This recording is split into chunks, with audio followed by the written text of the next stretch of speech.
Thank you for watching ECSO News on Blab TV, where facts matter. I'm Amber Southard. We begin tonight's show with a special message from Sheriff David Morgan. On November 7th at 10:30 a.m., Escambia County deputies arrived at the 900 block of Booker Street to serve 2 felony warrants on Jeffrey Jermaine Purifoy. While deputies were on scene, a person began firing from a vehicle driving down Muskogee Road at deputies. No one was injured, but Purifoy was able to flee on foot. I'm Escambia County Sheriff David Morgan. I have an announcement to make. Mr. Jeffrey Jermaine Purifoy, I'm looking for you. You have 2 active warrants, one involving a firearm and one for aggravated assault. Our deputies responded this morning, the 7th of November, to the 900 block of Booker Street in Cantonment. Upon arrival, shots were fired, and we have reason to believe that someone attempted to ambush our deputies in Cantonment. Mr. Purifoy, I'm looking for you. I request that you turn yourself in. This is Escambia County, Florida, unlike other places in the United States of America. When shot at, we shoot back, or especially when we have cowards who attempt to ambush our officers. You've entered into a very deadly game, young man. I recommend that you turn yourself in. To the citizens of Cantonment, if you have any information on the whereabouts of Mr. Purifoy, we ask that you call 436-9620. That is Central Dispatch, so we can arrive immediately and take him into custody. Do it now before someone gets hurt. Again, if you have any information on Purifoy's whereabouts or a silver Dodge Charger or black Chevy Impala driving on Muskogee Road at that time, contact the ECSO at 436-9620 or Crime Stoppers at 433-STOP. The ECSO Special Investigations Unit placed 2 people under arrest last week for drug trafficking. Ozell Presley and Madeline K. Gonzalez were arrested and charged with trafficking more than 28 grams of cocaine, possession of a firearm by a convicted felon, possession of ammunition by a convicted felon, and possession of less than 20 grams of marijuana. On November 3rd, ECSO investigators served a search warrant at a known drug house located in the 2300 block of West Bobby Street.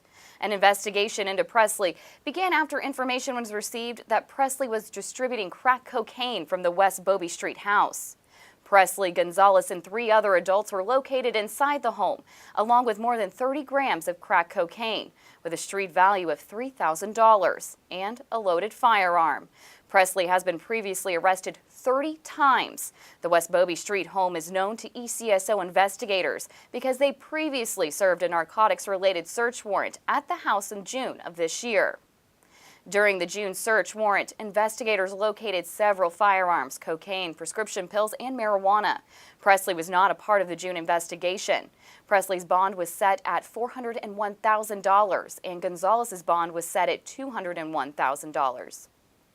Tennis Stanless Woods has been arrested and charged with possession of marijuana with the intent to sell, possession of drug paraphernalia, and possession of a firearm by a convicted felon.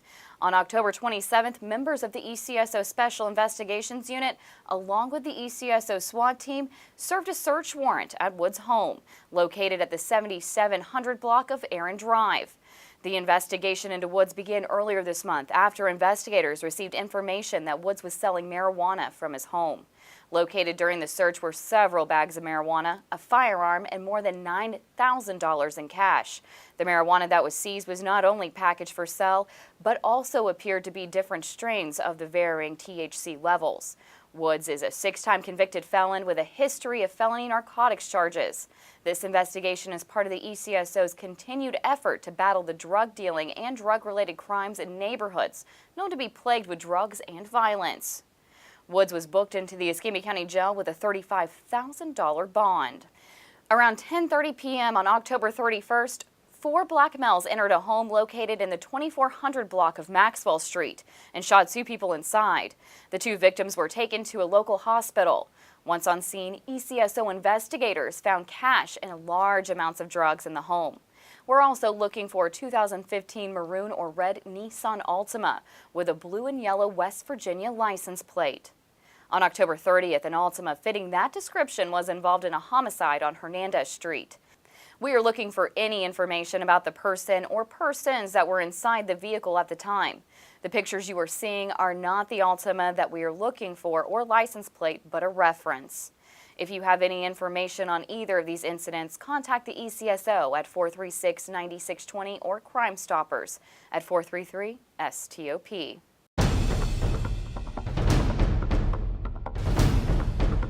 Each week we bring you the ECSO's Most Wanted. In this episode, we are asking for your help in catching Ebony Jenkins. Jenkins is wanted for worthless checks, fraud, grand theft, failure to redeliver leased property, forgery, obtaining a controlled substance by prescription, and dealing in stolen property. Our second person, Jaquan Lee, is wanted for failure to appear. And Richard Burgess, we want you for a hit-and-run violation while driving with a suspended license. Remember, crime doesn't pay, but we do. If you recognize any of these people in this episode, call Crime Stoppers at 433-STOP. Thank you to all who volunteered at Operation Clean Sweep last week. It was a big success in the Diamond View community. 2 ECSO warrants were attempted. 1 state probation warrant was served. 2 arrests were made, 5 traffic citations, 15 violations were issued by code enforcement, and 6.5 tons of debris was collected. Clean Sweep will be in the Mid-County neighborhood on November 17th at 8 a.m., starting at Highland Baptist Church, 6240 Highway 95A in Molino. Clean Sweep is held in a different neighborhood and is booked through February of 2018. For more information on how you can sign up for the program, visit our website at escambiaso.com. And congratulations to our Volunteer of the Month, Patricia Downing. Patricia has been volunteering at the ECSO since February. She received a certificate from Sheriff David Morgan for her outstanding work. Patricia has helped out with numerous projects while working as a volunteer in investigations. She has assisted our pawn unit and has also assisted with the prepping of old cases. Tricia has a willingness and eagerness to help out whenever she can.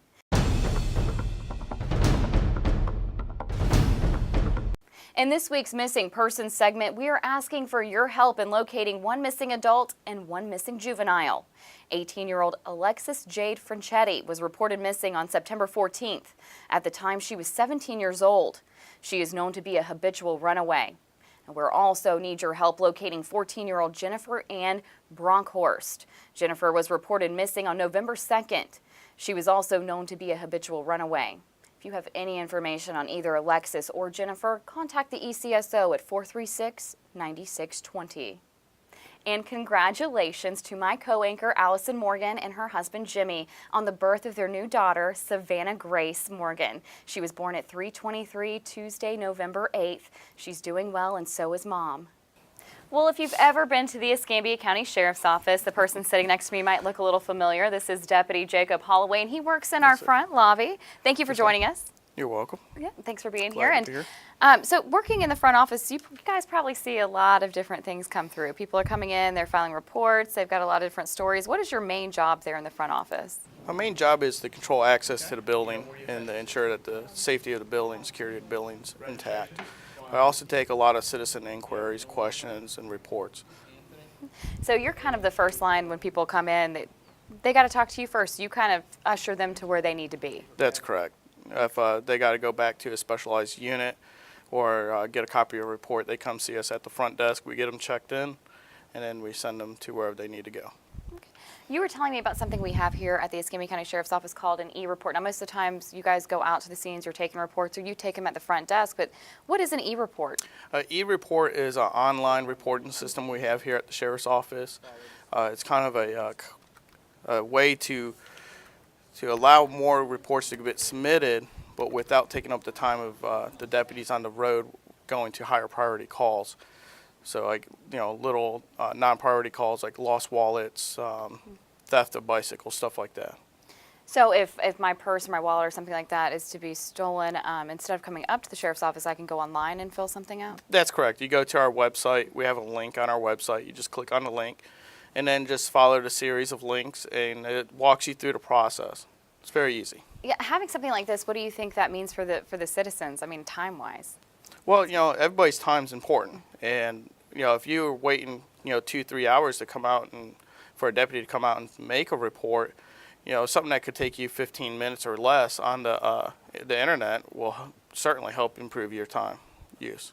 Absolutely. And so these reports are still taken seriously, even though you don't see a deputy and you're not having that one-on-one contact. And if you do, please definitely call us or come up to the front desk and see the deputies that we have up there. But if you just don't have that time, it's a great resource. It is. It is. A lot of times people just want to make reports to the sheriff's office just to let us know what's going on in their community, what's happened.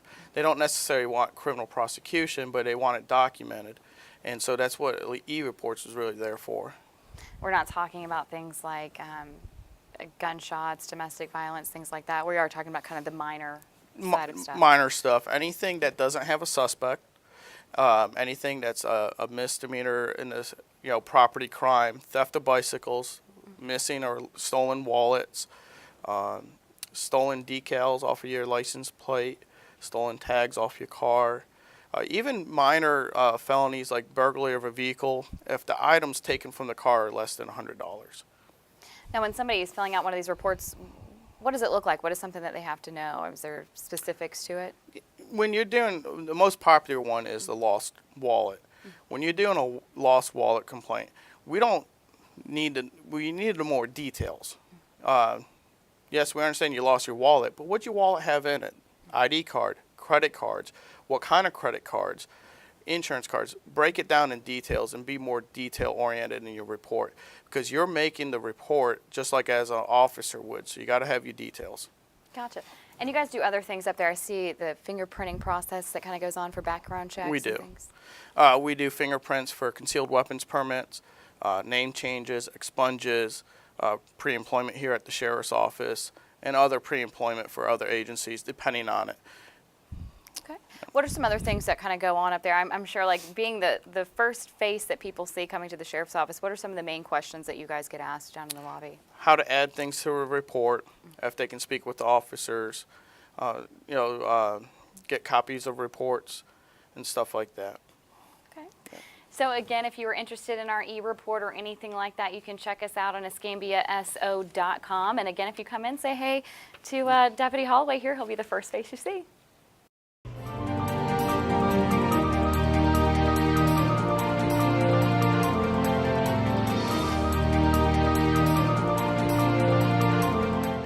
I'm Escambia County Sheriff David Morgan, and thank you for watching Ask the Sheriff. This is your chance to ask me any questions you want answered about the ECSO. Our team hits the streets again, and here are some of the questions you asked. I know the UWS police deal with crimes that are on campus, but at what point is it above UWF police? Like, at what point is the crime so big that the county needs to come in and work with the people? Right. Jenna asked about the jurisdiction on the UWF campus, the University of West Florida, and their police agency.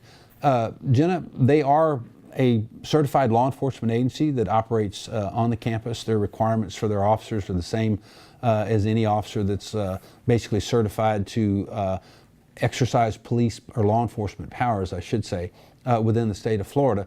The question really, I think, is focused on what is your agency's capabilities, meaning, let me contrast it with the sheriff's office. We are a full-service law enforcement agency, meaning that, we have a crime scene lab, we have homicide investigators, we have sex crimes investigators, we have, person crimes across the board, we have property crimes. So anything that occurs within the county under our jurisdiction, we have the capabilities to handle it here, with rare exception. A DNA analysis is probably one exception that we have to rely on the Florida Department of Law Enforcement or a few of the licensed agencies that can collect and analyze DNA evidence from a crime scene. So I would say that would really apply to your law enforcement agency at UWF, meaning what do they do that goes beyond basic security for the campus, all of its structures and students, patrol and traffic, parking, basic police functions. And then I would tell any student or administrator to ask, okay, if there's a homicide on the UWF campus, do they have, an on-scene homicide investigator, crime scene, all those things that you would need to process the crime scene and conduct a homicide investigation. And of course, they do not because of the size of the agency and the university's willingness to have a full service law enforcement agency because of the number of crimes that you have there. It would make a lot of sense to have an agency that's equivalent to ours because you would not be required to use a homicide investigator enough to warrant you paying a homicide investigator to be there. So what normally occurs is UWF as a state agency can reach out to the Florida Department of Law Enforcement. If it's a vehicular homicide, they could call the Florida Highway Patrol, which are the experts in vehicular homicides. They could come out and investigate that. Or they can also call the Escambia County Sheriff's Office, which we also partner not only with assisting in those investigations or becoming what's referred to as the cognizant investigative authority for those cases, but we also train with the officers at UWF. So we have a phenomenal partnership with UWF. We train together, we coordinate many efforts together. Active shooter was taken care of out at UWF not too long ago to make sure that their officers know what to do in the event of a shooting on campus before the rest of the cavalry can arrive, which is us and other state agencies. So again, we work very closely with UWF, but that's kind of, I think, a brief outline as to what limitations and capabilities are of not just your police agency, but when they should call upon an agency with a full spectrum of capabilities, such as the Escambia County Sheriff's Office. First question is, when should someone call 911? Sienna asked the question, when to call 911. Now, on its surface, that sounds like maybe almost a humorous question, but I think it's a serious question, Sienna. The reason being is, an emergency many times is in the eyes of the beholder. I recall a call that I responded to when I was a military policeman where a young child had got a kernel of corn stuck up their nose. It was a new mother who was pregnant at the time. This child was about almost 2 years old and had got a hold of a bag of popping corn and decided to throw a handful of it up their nose, and they had kernels of corn stuck up their nose. That was an emergency to this pregnant mother.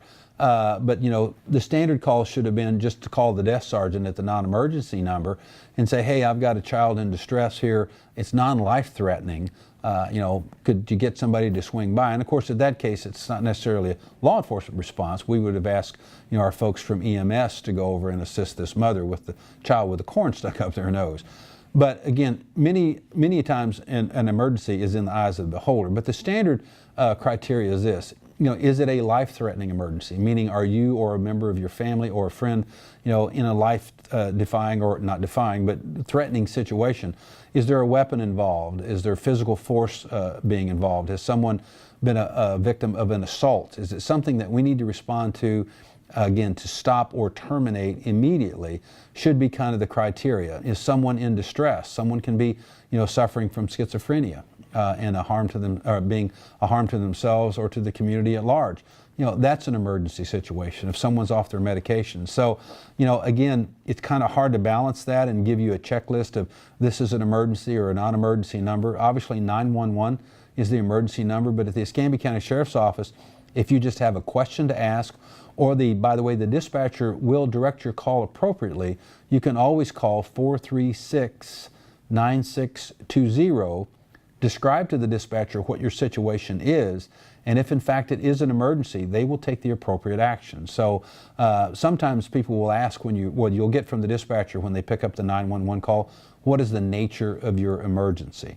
And if it's a non-emergency, so they want to keep those lines open, that dispatcher will also transfer you to a non-emergency line. So if in doubt, dial the phone number that you can remember because obviously you need assistance from law enforcement. We would rather you call 911 and let us basically make the decision for you than for you not to call and place yourself or someone else in some form of danger.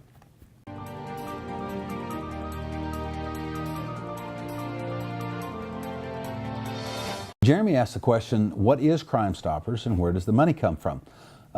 Jeremy, Crime Stoppers is a nationwide program, and each individual state, it actually comes under the auspices or control of your state attorney general. In this case, of course, it would be General Pam Bondi.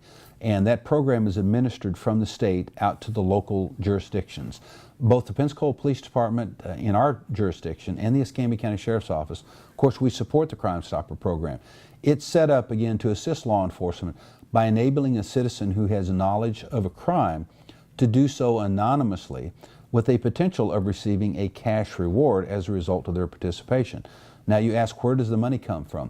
There's actually a, I guess for lack of a better word or phrase for it, there's actually a tax that's put on the court system, meaning that when someone is charged and there's fees or fines assessed against you, part of that money, from everything from traffic tickets on up the scale that judges are allowed to, again, use their authority to fine you through the courts, a portion of that money is given to the Crime Stopper program, and that's where the funding comes from to pay the rewards to the people who participate in the Crime Stoppers program. And by the way, we encourage that. It's anonymous. You never have to give your name, and there's always a potential for a cash reward. Do 911 operators ask so many questions? Sienna asked, why do the 911 operators ask so many questions? So, Sienna, let me begin by giving you a scenario. How about that? You're a deputy at the Escambia County Sheriff's Office. You're in your patrol vehicle, and you're patrolling Escambia County. And a call comes in for you to respond to a particular address. Now, what would you like to know about this response? Would you like to know what the nature of the call is? Is it a domestic violence? Is it a burglar alarm that's gone off? Is there a family disturbance that's been reported? Shots fired, etc. How many people are you rolling on? Do you need to call for backup? Are the people that you're responding to, has there been calls to this address before? Those are all of the things that our 911 operators, which by the way, probably, I would say the most comparable job as far as stress goes to our 911 dispatch operators would probably be an air traffic controller, where they've got all these plates spinning and they're trying to basically get an officer on scene as quickly as possible to a citizen who obviously needs assistance. What's the nature of the call? Is it an emergency, non-emergency situation? So when the call comes into dispatch, our computer system lets us know a certain amount of information, the address, etc., and that's immediately sent out to the responding vehicle. What they are doing is gathering information for officer safety reasons to let you know what you're rolling into, meaning you're just not rolling up to a house and walking up and knocking on the front door and you get whatever you get. And so it's basically an officer safety issue. While I know that in an emergency situation, your anxiety level is off the scale, you're wanting an officer there to save you from a particular incident, we also have to consider officer safety and the safety of the surrounding community. Does it require more than one officer? Are there multiple people that we're responding to? And at that point, a supervisor and or the responding officer may ask for backup. We would know none of those things if our dispatchers weren't trained to ask a series of questions in the dispatching situation to make sure that our officers are kept safe and yet also getting on scene to resolve that particular situation. So, bear with us. They're not playing 20 questions with you because, they have nothing else to do. It's all about an officer safety issue. I heard you guys have a command bus. I want to know what that is for and what that does for us. Mario asked about our command bus at the Escambia County Sheriff's Office. And yes, Mario, we do have a command bus. Actually, we have two. We have a smaller mobile command bus that we use for incidents, again, that are not very large in nature, or in the outside event that our large command bus is down. It's a mobile command center. The county also has one. What we do with that is we set up on scene. If you followed us during some of our recent natural disasters where we had the tornadoes, both in Century and then, of course, down in Escambia County, just outside the city out on Scenic Highway. Our command buses are set up there, and they're a mobile command center that we dispatch out of. It does a couple of things. Number one, it allows us to centralize control for that specific incident, and it also relieves our dispatch, which is on duty 24/7, to not have to handle those calls. So it's a central command authority for a specific incident, and they're only called out for those reasons. So I really want to get a ride along. How do I get one, and how long do I get to be in the car? Katie has asked how she can do a ride along at the Escambia County Sheriff's Office, and if so, how long does the ride along last? Katie, you have to come down and fill out some paperwork, as you can well imagine. We have some criteria, as with most things, that you have to go through. We will do a quick criminal history background on anyone requesting to ride at the Escambia County Sheriff's Office. That means we want to make sure that you don't have a criminal history or there aren't any active wants or warrants out for you.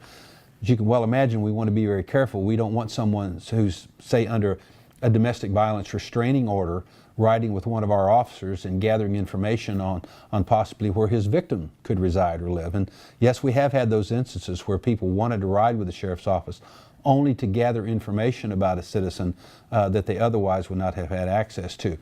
When we sign your paperwork and you're approved, you can do up to 4 ride-alongs in one given year. Again, we don't allow relatives to ride with current officers because we want to keep that separation between the two. And normally it's dependent upon the shift and the supervisor. Some of our shifts depended upon the activity that night and your willingness to stay, and again, the calls that they respond to. You can do 8 or 10 hours with an officer. Mostly though, ride-alongs will go somewhere between 4 and 6 hours.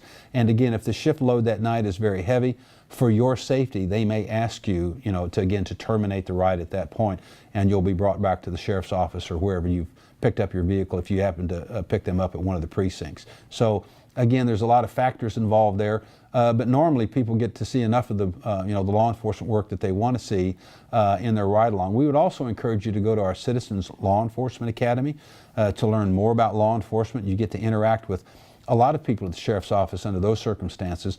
We have our investigators come in and they'll brief on the homicides. Our crime scene folks come in and tell you how they collect evidence.